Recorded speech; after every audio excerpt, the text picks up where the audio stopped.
Laking ginhawa sa mga residente ng Curimaao sa Ilocos Norte ang Doctor to the Barrio program ng kanilang LGU. Bukod sa mga doktor na ang lumalapit, may libreng gamot panghandog. Si Jude Pipita ng Radyo Pilipinas Lawag para sa Balitang Pambansa.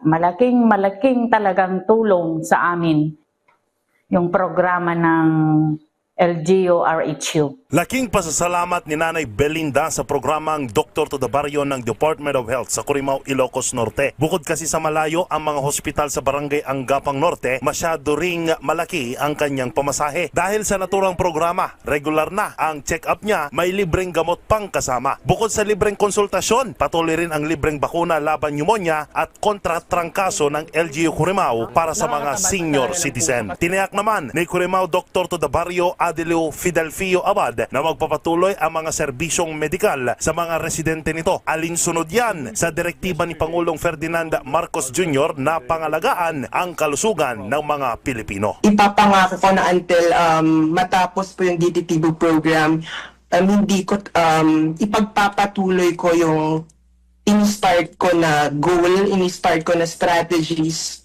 with the Serbisyo Salon at Barangay Caravan. Mula PBS Radyo Pilipinas Lawag, Jude Pitpitan para sa Balitang Pambansa.